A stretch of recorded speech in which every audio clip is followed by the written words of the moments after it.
Hello everyone, my name is Rebecca E. Heller and I am a senior interactive and graphic design student. This is my study of material design and entrepreneurship. At the start of my journey into material design and entrepreneurship, my main goal was to make pieces that I liked. As a designer, most of my work is geared toward a specific audience to communicate something. I wanted the chance to create something just for art's sake that had no meaning or message other than being interesting to look at. I created a Pinterest board and started exploring different styles and artists. I found myself drawn to abstract line and dot patterns. The idea of creating something as you go along, sort of randomly, was an interesting concept to me because I always plan out all of my work. As an artist, it's important to research those who have come before you and to learn from them. I found a few artists whose artistic processes and pieces really inspired me. The first artist is Jackson Pollock. His haphazard approach to creating artwork really intrigued me. His random approach to his artwork actually inspired me much more than his finished works. Another artist whose work I admire is Yayoi Kusama. I've been following her work for a long time and have always found her intricate dot patterns mesmerizing. The idea that something as simple as dots can create such complex and interesting patterns really inspires me. I also enjoy her use of flat and bright colors. I find Keith Haring's work to be interesting because it combines recognizable figures with abstract lines. They are fun to look at and also use flat and bright colors, much like Yayoi Kusama's work. The fourth artist that I found to be inspiring was Bridget Riley. Her geometric patterns and mostly monochromatic color palettes are really eye-catching. All four of these artists' work had a significant influence on my artistic process moving forward. After completing research and gathering inspiration, it was time to start creating. I started to just doodle and sketch designs. Shapes would come to me as I was sitting in my art history class or working on English homework. I would doodle in the margins of my notebooks or in sketchbooks. I would draw with pens, pencils, or markers, whatever happened to be in my hand. This method really helped me not to think too much and to just draw whatever came to mind. I found that not thinking too much about the end goal of the piece helped to make the shapes more organic and was ultimately a much more enjoyable process than trying to overthink everything. Once I had some sketches, I would then take photos with my phone or use a scanner to digitize them. I then used those drawings as a reference to create digital versions of them. Usually I would draw over them in Illustrator using a drawing tablet. I would then edit the shapes to make everything look smoother.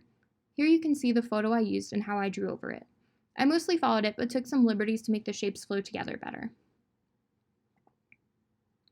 I then tried going directly into Illustrator and using the drawing tablet, which I found to really enjoy. I used varying pen pressure to create different line thicknesses and to make the drawings look more fluid and organic. I would save every drawing or pattern I created, even just little experiments I did with varying line thicknesses and different dot patterns. On the first slide here, you can see some of the little drawings I made. On the second slide, you can see more of my developed and intricate drawings. I found that drawing in black on a white background was the best way to see all the shapes clearly and gave each of the drawings a lot of contrast. Once I created shapes I liked, I started to make them into a pattern that could repeat. I really liked the look of the patterns where you couldn't tell where it repeated. Here you can see some of the repeats are more hidden than others, but that isn't necessarily a bad thing. I actually found that some of the patterns looked better when you could see where it repeated. I also tried experimenting with letter forms and creating patterns out of them. I created a pattern out of the letter I, which you can see here, as well as a pattern out of semicolon.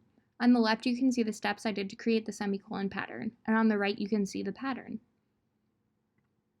After creating some repeating patterns, I started to experiment with color. I played around with a lot of different color palettes for different patterns I created. Here are 3 different patterns that I created, each one having a different color palette. I also tried multiple color palettes for the same patterns, which you can see here. In addition to color, I experimented with scale, or how big the pieces of the pattern are in relation to other pieces. Here you can see that these 2 patterns are exactly the same, but the pattern of dots is sized differently. Here you can see the wide range of experimenting I did on a single pattern I created. I tried making the shape's outlines to give it a different look. I tried making the pattern tiny, big, and using various colors. While experimenting and creating patterns, I took a bit of a detour. I created some other works that are abstract and inspired by modern gradients and 1950s boomerang shapes. Here are some of the images that I was inspired by when I took this little detour. I then tried playing around with different shapes and gradients. I was thinking some of these could be made into stickers later, but this was more of a fun afterthought that I wanted to include. The other piece to this exploration was figuring out how to get my work out there and sell it to the general public. Now more than ever, there are avenues for artists to sell their work online or at different events, but it isn't something that is really talked about in my classes. I researched a few different websites and weighed my options. I ended up choosing Redbubble because it is free to set up, you can choose your profit margins, and there is no minimum amount you need to sell before getting paid. I set up my Redbubble page and called it Design by REH, which is what I use for all of my social media platforms and for my design website. That way people can find my work across all platforms. I uploaded a photo of myself and a cover photo for my shop. I then started uploading patterns and seeing how they would look on different items. When you first upload a pattern, it asks you to name it, to give it tags, and to describe it. I learned that the most important part is giving it enough tags. The tags are keywords that describe the image that you uploaded. When someone searches Redbubble for something, Redbubble uses those tags to search and find images that relate to what the person searched for. For example, if you search for pink pattern, Redbubble will find things that are tagged with pink, pattern, or pink pattern. If something matches those keywords but isn't tagged with those words, Redbubble won't be able to find it. This is why having a lot of tags on each of my designs was very important. I tried to have a minimum of 15 tags on each of my items to make them show up better in search results. After doing all that, Redbubble shows you all of the items your artwork can go on. It gives you a preview of what your design will look like on each item. There is a button under each item that allows you to enable or disable an item, so you can choose which items you want a certain design on. Some patterns or designs just don't work on certain items, which is why they give you this option. You can also edit how the design appears on each individual item. You can adjust the placement and scale of the artwork within the template for the item. Here are two examples. The first one is the chiffon shirt, and you can see it gives you the outline of the shirt to fit your design within. The second example is a pair of socks. The grayed out area is where the heel of the sock is, so that part of the pattern doesn't show. I played around with this tool a lot to get the placement on each item perfect. After making sure everything looked good, I uploaded the design to Redbubble. Redbubble then gives you some amazing tools to share and promote your artwork. It brings you to a full page of mock-ups of your art on the different items you selected. You can share them to different social media platforms and download them to use in other places. Here you can see the full page of the mock-ups, and then if you click on one of the mock-ups, it gives you multiple mock-ups for each. On the right, you can see 6 different mock-ups for the shower curtain. By promoting my artwork on social media and using tags effectively on the Redbubble site, I recently had my first sale. I sold a pair of socks and I made $2.30. Now I'd like to go through all of the pieces I've made and show them in context on some different designs. Here's the first pattern I created and some of the different color variations I created. Here it is on some different mock-ups. I have a shower curtain, a chiffon top, and a phone case. Here's the second pattern I created. You can see that I played with scale and different colors here. Here it is on a backpack and some leggings. Here's the third set of patterns that I did. I played around a lot with color and filling in the shapes versus outlining the shapes and scale. And then here it is on a postcard, a pillow, and a zipper pouch. Here's another set of patterns that I did. And here it is on a duvet cover, a phone case, and a pair of socks. This is another pattern that I created. I created the first one in black and white, and then I created a color version with some blues and greens. Here it is on a mug and a laptop case. This was actually one of my favorite patterns that I created. I did a lot of different color variations for it. And here it is on a pillow, a journal, and a blanket.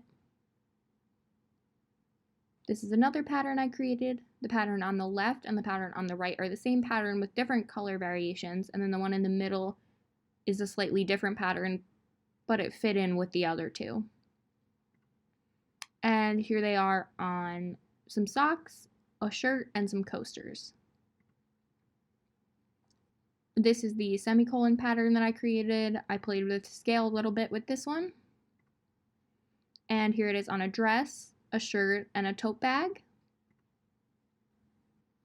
This was the pattern that I created using the letter I. I did 2 different versions of it. And here it is on a journal, a skirt, and a zipper pouch. Here's a pattern that I created using different dots. I liked it a lot better when the dots were outlined and not filled in. And then here it is on a shirt, a shower curtain, and some socks. Now these are some of the designs that I created toward the end of my project. So I created some things based on those like gradient blob shapes. So on the left is just two shapes, and then on the right is a pattern created out of the larger shape. And on the left you can see I made the design into a sticker, and then I also used the pattern as a phone case. Here are two other designs that I created. And here they are as a clock and a zipper pouch. To conclude, I'd like to show you some of the pieces I was able to have fabricated before Redbubble halted productions because of the virus. I intended to get a lot more things fabricated, but I was unable to. The first item I had fabricated was a blanket. I had 3 pairs of socks created. I had a drawstring bag and a journal created. And I had a tote bag and a zipper pouch created. Thank you for watching, and I hope you enjoyed my exploration of material design and entrepreneurship. Special thanks to Professor Jerry Robinson Lawrence for helping me and mentoring me along this whole process, to the Millersville Art and Design Department for allowing me to do this research, and to the Made in Millersville Committee for allowing me to present my research.